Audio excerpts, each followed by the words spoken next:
So thank you, Julia Wright, for joining us on Dialexicon. You're the first student to be featured at the beginning of our journal. Congratulations. And once again, thank you for joining us today.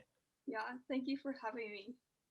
Fantastic. So I can't wait to dive into your paper and ask you kind of specific questions about some of the comments you made. And I can't wait to get your opinion on certain things in philosophy.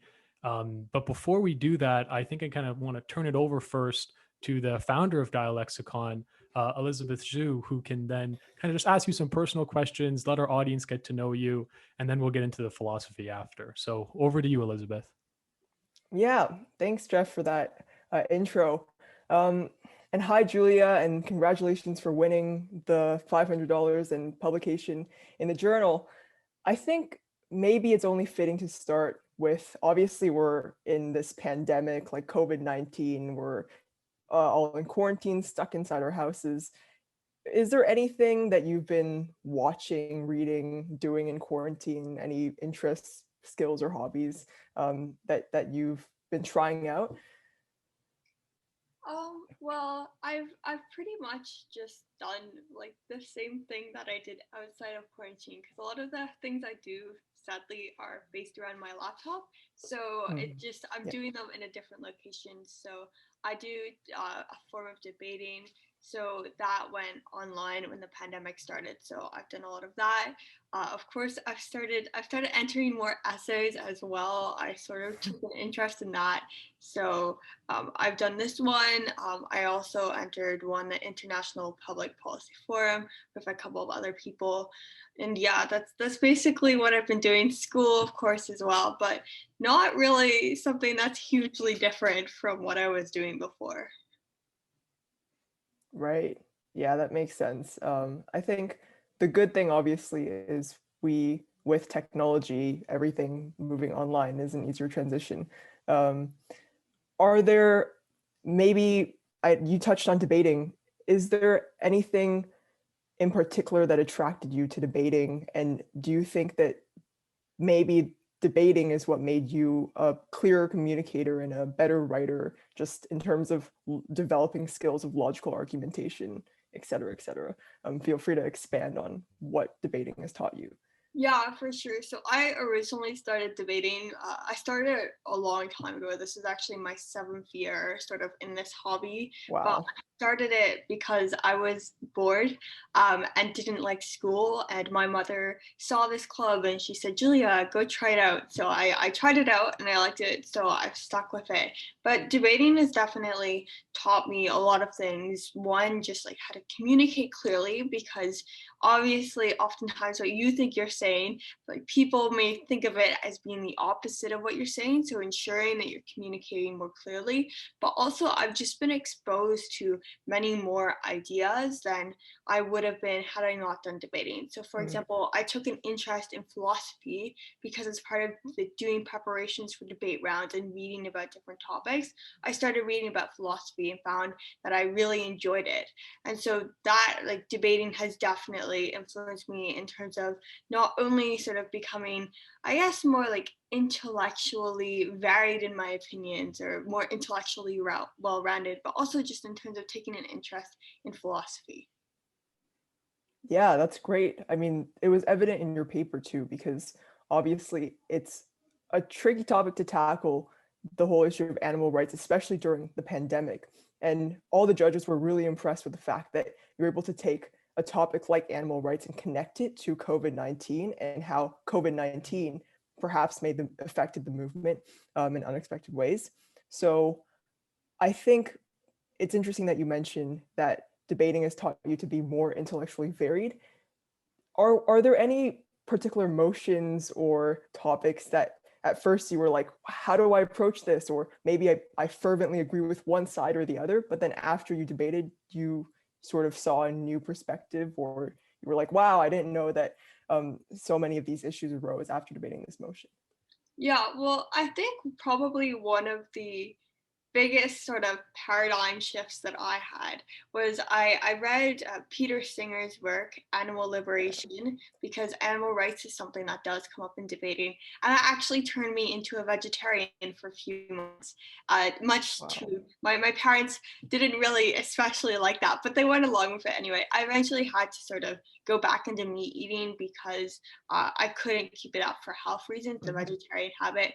But it definitely did like make me more aware of animal rights. But just in general, I found that debating has made my opinions less extreme, because now I constantly have to see the other side, because oftentimes you don't get to pick the side that you're debating. So you have to be able to understand both sides of every topic that you do choose or that you're given to debate at any particular day. So I found now that instead of my opinions being on either one side of the spectrum or the other, they're oftentimes in the middle, and they're constantly changing, and I can't necessarily figure out now exactly what I think about any particular topic. Yeah, and that's great because obviously right now in the society we live in, one of the big problems is polarization and these echo chambers that we're stuck in, and not wanting to engage with the other side. So I think that's like the definition of like truly being open-minded. Maybe on a more like humorous or less like philosophical route, are there any shows and movies that you like watching, and perhaps even like philosophical themes? I guess I'm still talking about philosophy here, but yeah, have you had any shows that you recommend watching during quarantine? Yeah, my Netflix habits have I've definitely watched a lot more Binge watch, yeah. Netflix. Yeah, I'm currently watching Modern Family, which I would recommend. It's a very easy show to watch. I often watch it at night before I go to sleep, to wind down. I guess on a philosophy themed, I actually watched The Truman Show a few months ago, which is a movie, and it's about this guy, and he lives in this sort of his own universe, but then he realizes that it's actually a show that people watch. That's just his life in this town, and everybody around him is just acting. And he's starting to sort of figure it out, and he has to sort of figure out his own way now. And it was really interesting to watch, and it was sort of like it's an older movie, but it was Yeah, definitely sort of an interesting way to think about philosophy while it was still sort of more relaxed. it's a great show. Yeah, this is one of my favorite movies. um Are there, this is like sort of jumping here and there, but are there any branches of, you touched on, obviously Truman Show tackles topics like simulation theory and epistemology. Are there any branches of philosophy that you are particularly drawn to, or are you kind of like interested in a lot of branches Yeah, or areas of philosophy? I personally find ethics to be one of the most interesting branches for me, just because I find it fascinating how philosophy can interact with the real world, and how it can almost in a way influence how we think about the things that we do in our lives. So a lot of the reading that I've done in philosophy has been more ethics related, and currently, in terms of careers, I'm very interested in bioethics, because it sort of explores how the decisions we make about our lives and other people's lives in the health context, and whether or not they're morally right, and what we can do to make better decisions. And that's really one of the things I like about ethics, is that it's all about, can we make better decisions which benefit more people, or more, I guess, ethically good. Mhm. Yeah, for sure. And that you predicted the next question I was going to ask, which was about your future sort of career options or major. Um, yeah, I think, and you touched on Peter Singer as well. Are there any like other philosophers in particular that you were like, wow, awestruck by their work, or you sort of look up to them as an inspiration?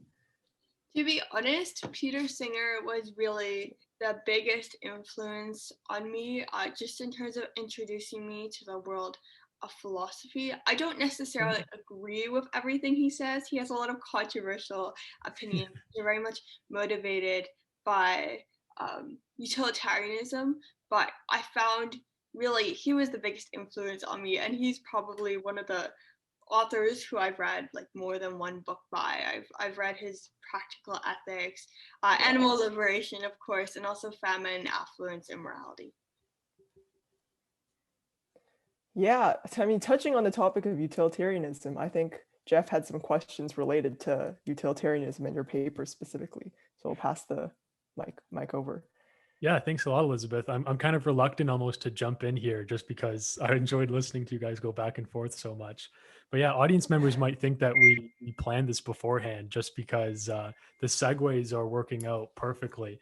So yeah, Julia, I really enjoyed reading your paper, and I have to say that as your paper moved through the 4 stages of evaluation, the judges consistently awarded you high marks, and kind of throughout the number one comment was just this individual writes clearly, and it's just obvious to them what your argument is, and you lay it out, and you really followed the steps of a impressive philosophy paper. So for any future students out there, I would say that Julia's paper really is kind of the benchmark for not necessarily, you have to argue what Julia argued, but just kind of the way she did it is something I would encourage future students to Yeah. do. So, congratulations on that front for sure, Julia.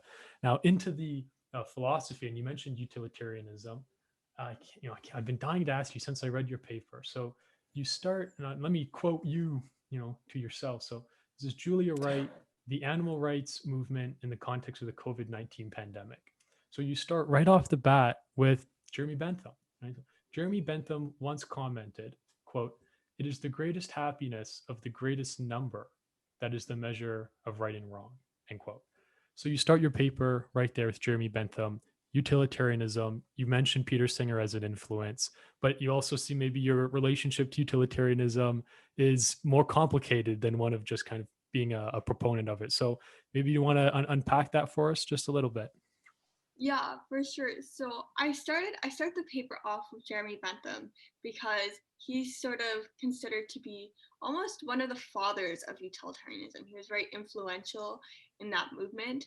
And so I found it quite interesting because he said this quote, and people have interpreted it mostly as being the greatest good or like the greatest happiness for the greatest number, but people just assume that it's for people. But I thought, people aren't the only organisms, aren't the only beings who can feel things, who can feel pain, who can feel pleasure. So obviously, if it's the greatest happiness for the greatest number, this should include non-human animals as well. Right. Fantastic. Yeah. Very, very interesting. And I have to say that, what we're all about at Dialexicon is trying to take kind of complicated philosophical theories that are abstract and then bring them down to earth and apply them to a contemporary problem, which is exactly what you did in your paper, right? And I love you start right off with Jeremy Bentham, but the whole paper is not just an exposition of utilitarianism; it's attached to a particular issue. I think that was brilliant. Um, so now, just a few paragraphs beneath your intro, you kind of anticipate a counter argument, which is really important for, once again, future students. In philosophy, we love anticipating counter arguments, and you do an excellent job of that. So once again, allow me to kind of quote you back to yourself. So this is this is the third paragraph. While for some, intellect may be a valid criteria for the worth of a being, the presence of intellect should not be necessary to be considered on an ethical basis. To illustrate this principle, I posit the following thought experiment. We love thought experiments, of course. A child is born with severe mental deficiencies. She will never be capable of living independently and will likely struggle with basic tasks, such as talking and eating. Should one disregard the needs of this child and abandon her to die? End quote. So of course, what you're setting up there with the use of a thought experiment is that the presence of intellect, and this goes back to kind of Aristotle, who's saying like man is a rational, kind of excuse the masculine, but man is a rational creature, and that's what sets him apart, right, from the rest of the animals on this world, and kind of morally elevates us. But you're saying, well, hold on a second, maybe that's not the case. Maybe intellect isn't a sufficient condition for moral worth. Maybe there's more to that, and if we don't just focus on intellect, we can expand the category to include other animals. And I think that's brilliant. Maybe you wanted to just kind of comment on that, the use of thought experiments, that thought experiment in particular. How did you come up with that? I thought it was brilliant. So the floor is yours.